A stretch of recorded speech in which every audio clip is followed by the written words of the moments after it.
Hey, welcome to this quick intro to Google Groups. I don't know, have you ever had a regular group of people that you need to send an email out to? Maybe you need to keep a history of all the messages sent between people relevant to a specific topic. Well, Google Groups can make that happen. It provides a way to send emails out to everyone that is part of the group. It also allows members of a group to read, post, and share information via a website for the group. This can be really helpful.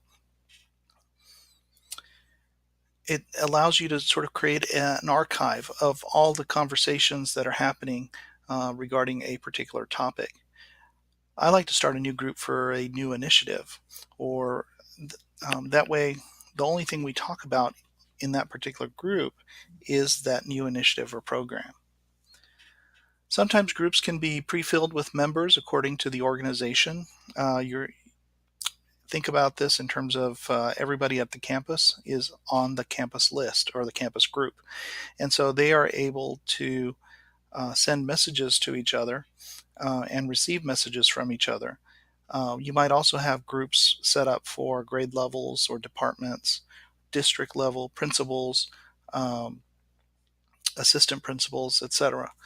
And but you can also create groups and then individually add members. You can either invite them, which is the preferred way because sometimes people get added to groups, directly added to groups, and they didn't want to be a part of a group.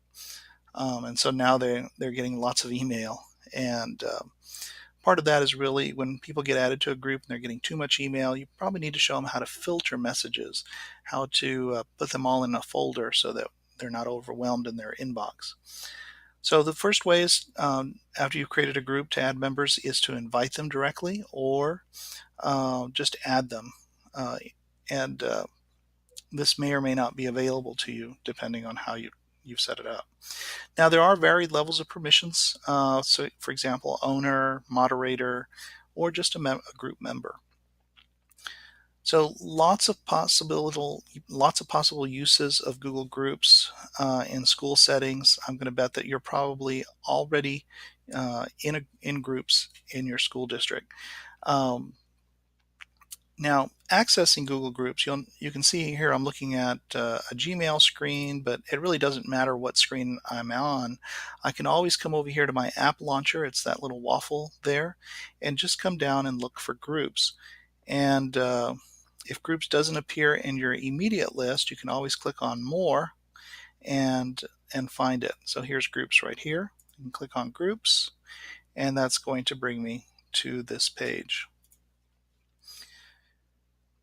Now, if you wanted to get to groups on your own, you could just while you're logged in with your school account, go to groups.google.com and make sure that as you look at this that you have that your organization name in there. That'll be whatever your district name is. On mine it says TCA training, but on yours it might say Crowley ISD, Wiley ISD, whatever your district may be. Now, um, it's important that you are creating groups in this area because this means then that you're in your particular organization.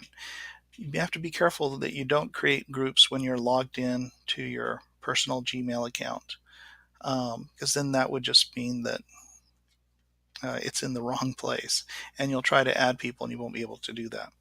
So not a lot of expectations here for doing this, but you can go in and click on Create Group, and you'll be asked to enter a group name. Um,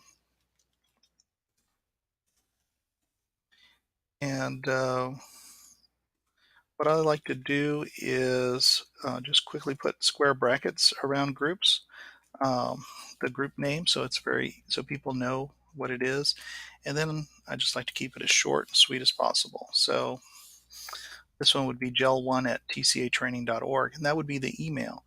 But right underneath it is actually the address to the group so that people can access it via their web browser.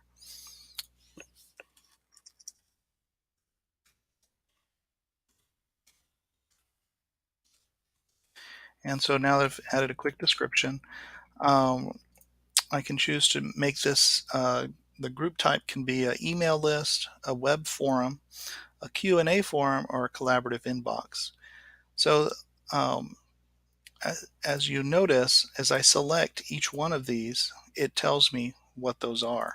So if we look at the email list, it says an email list allows users to post from the web or through email. This is a mailing list group. A lot of your groups are probably going to be email lists. You're going to get messages in your inbox. If you do a web forum, the intent here is to allow you to have all these conversations through the website. So you would actually have to come to that address that's right there to connect with each other and participate. But you can still opt to receive updates via email. A Q&A forum, it's basically a web forum, but the idea is to support asking and answering questions and posting issues. People have to post through the web interface. So this is sometimes used for frequently asked questions or a space that people can go and share information. A collaborative inbox, these are tasks that can be resolved or reassigned. I don't think I've ever used the collaborative inbox or really the Q&A forum. So most of my work in school districts has been with the email list. So we're going to go ahead and leave it as an email list. Now, in terms of setting basic permissions, we'll see that we have this has select groups of users. The managers of the group, the members of the group, organization members can see the emails, and the owners of the group, of course, can see the email because they created it. But you see where it says anyone on the web? If you wanted to make this public so that anyone could access it, then you would choose anyone on the web. But I would again caution you against doing this because you have to really think about what's the purpose of this group. And most groups for school districts are usually intended to facilitate communications between staff. Posting, who can post? As you can see, pretty much anyone can post. And then who can join? It's either anyone in the organization, or you could say only invited users. And this will give your group a little bit of exclusivity so that only certain people are allowed to be a part of that group. Once you've made those adjustments, you can click on Create, and we'll see that our Google group has been created, and we are now able to invite people to join the group. So if I click on Invite People to join the group, it's going to drop me right here. And notice that over on the left-hand side, I can see a list of all members, and right now I'm the only member, I'm the owner. I can choose to invite people, and this is where I would type in all their email addresses and then write a short invitational message. Or if I feel pretty confident that they're going to want to be in this group, then I could go in and just add email addresses and write a short welcome message, and then also adjust their subscription method. So they only can participate via the web. They can get an abridged email. This will have all of the emails that were sent out that day in one. Oops, wrong one. Sorry, that's the digest email. So you just get one summary email of new activity per day. And then the digest emails where you have all of the emails sent in one single message. Or you can get all email as it's created, as it's sent. Some people opt for all email and then they back it down to digest. The problem with the problem with digest and abridged is that you'll get these usually at the end of the day. And so you may miss out on important announcements that may come out. An important announcement might come out at 9 o'clock in the morning, but you don't get your abridged or digest email until much later in the day. So that might mean that you'd miss out on a request for help or whatever.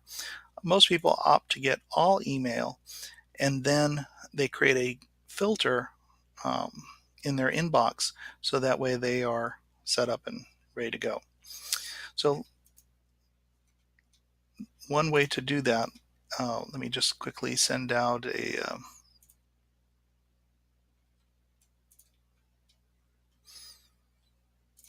me type in a new topic.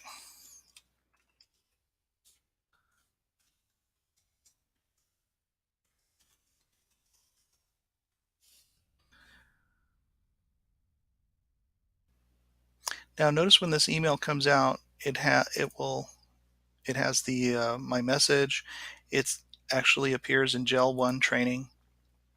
And if I were to receive this email in my inbox, which I'm not going to receive it in my inbox since I'm the one that sent it. But if I look in my sent messages, I'll see that there's that email that I prepared. And if I look at it, it has Gel 1 training, and then it has the full email address, and then the subject line.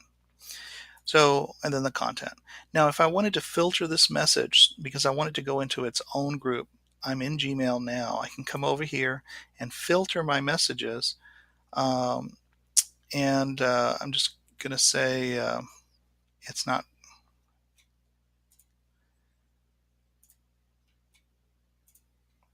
I'm going to say this message is to this address.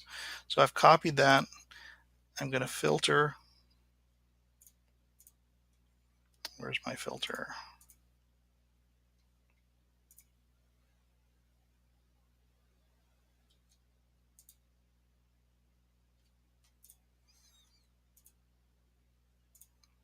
Okay. Let me go to my settings. And I don't know if you know this, but you can go to your settings, go to the filters, and then once you're here, you can create a new filter. I'm having a little trouble with that one because it was a message that I sent. So I paste in any messages that come to gel1 at tcatraining.org. I want to filter those. So I'm going to click on Create Filter, and I'm going to say Skip the Inbox and apply a label. And again, the value here is that it's going to create this label that will appear over here on the left-hand side of my screen. When I apply filter to matching conversations, it's going to move any messages that I may have in there. So if I come here to gel training, now I can see that there's that message that I wrote earlier. And as new messages are sent to the group, they're going to pop right into gel training. And so that way I'm not going to see those messages in my inbox. They're just going to be straight in this folder. Thanks for watching this quick overview of Google Groups. And there's a lot more to it, but I think this is all you really need to know for the Google Educator Level 1.